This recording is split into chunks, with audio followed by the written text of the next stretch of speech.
Hey guys, how's it going today? Today I'm going to do probably what is the most overdone video in the car world on YouTube and any other web platform. If you guessed an oil change video, you're right. However, mine's going to be very kind of mostly specific to the Chevy 2 Novas. So let me get started here. First things first, you're going to want some supplies, filter, oil.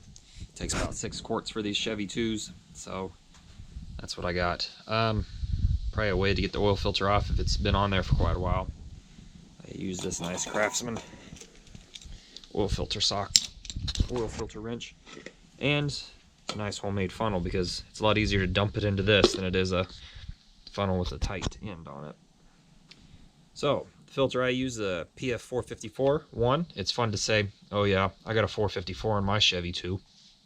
And two, this is supposed to be an anti-drain back. And here in a bit, you'll see why I use that. First and second gen Chevy 2s are definitely known for their front end steering with the front sumps. The drain bolt on my car is a 7/8.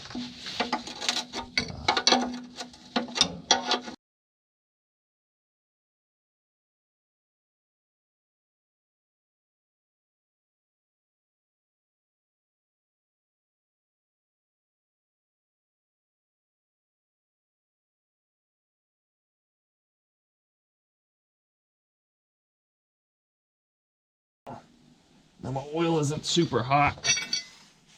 I ran it for a while and let it cool down because I had some other stuff to do, but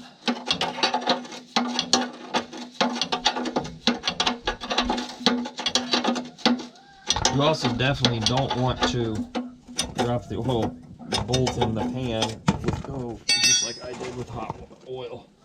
Find it real quick. Get it out before you fill it up. So basically we're going to let this drain. Once the oil drain's kind of done doing its thing, I give it a little wipe to kind of clean it all off before. Make sure that the gasket will seal and run the bolt back in. I don't pull the oil pan out yet, just kind of push it off to that passenger side area by the brace there. And I'm going to snug this back up. Not going to go too tight because you don't want to, one, strip the bolt, or two, ruin anything here.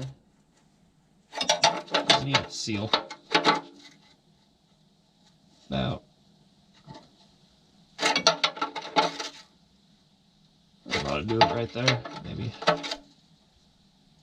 That's probably good. Alright, and then before I remove myself from this area, give it a nice little wipe right here. That way, if it does for some reason leak, I'll be able to see it right away. Not to say that my car doesn't leak. Now is when the real fun begins. So you're going to want to try to get that pan in this ballpark. I don't know if you can see that there, but it's kind of in this general area of the oil filter. Toss on my ratchet. Keep a magnet on the bottom to try to retain some of the metal that might happen to get worked its way through the system. I'm just going to throw this bad boy on here. These the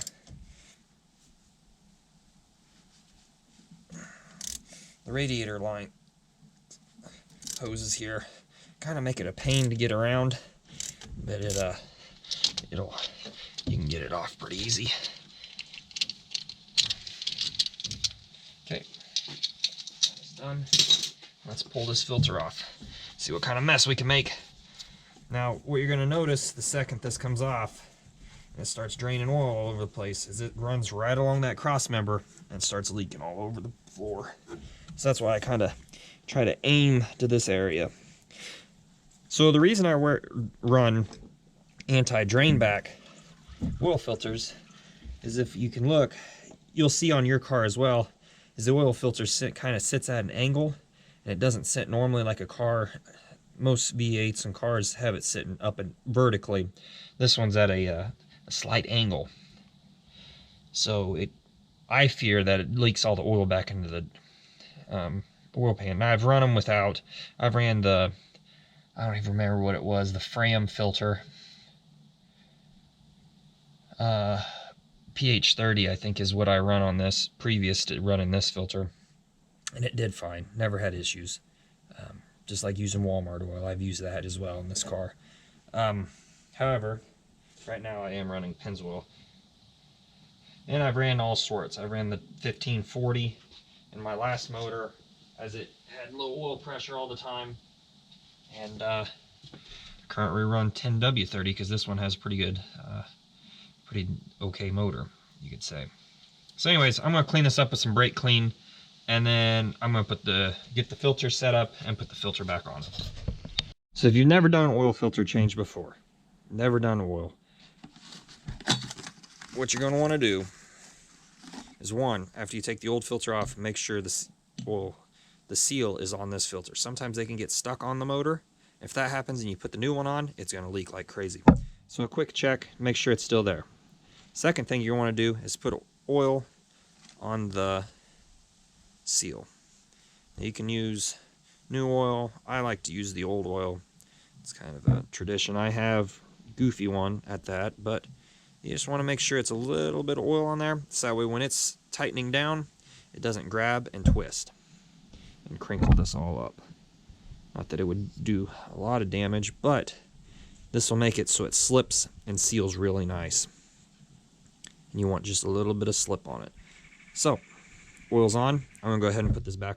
So I'm gonna put the oil filter back on. You don't have to get it super tight where it's cranking on, but it does need to be pretty snug. And you'll know if it's not tight enough because, one, it'll leak. That's probably the best indicator. Let's see if I get this squared up. Come on now.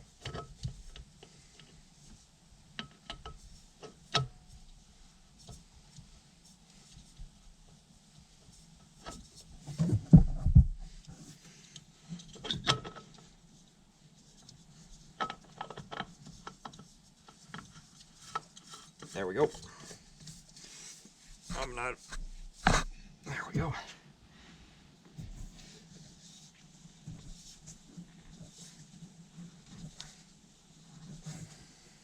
I'll grab it with a rag real quick.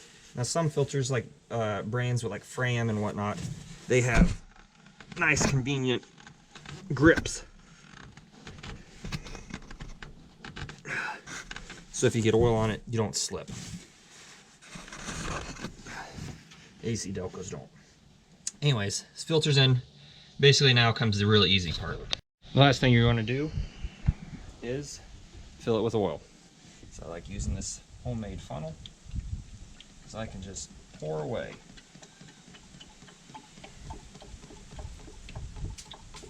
If you're doing a oil change on a different vehicle, or one you're not familiar with, it's best to look up how much oil it takes. You can always do it by trial and error. These take about 6 quarts.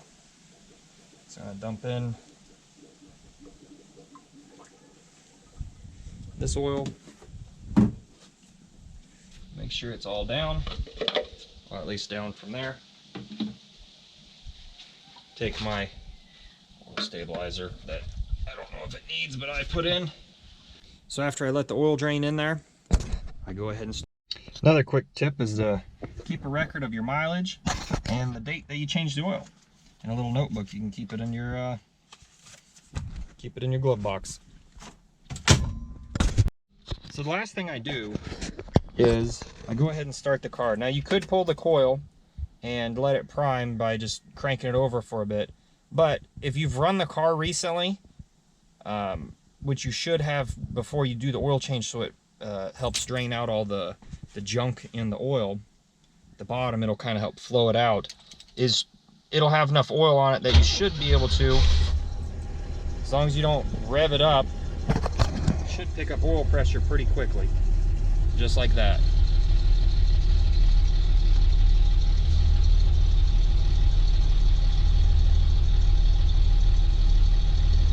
I usually let it run for a little bit. look under the car and make sure it's not leaking out a bunch of oil all over the place. Just in case for some reason you didn't get something tight. Looks like I'm doing pretty good. The oil drain plug doesn't look like it's leaking. It doesn't look like the filter's leaking.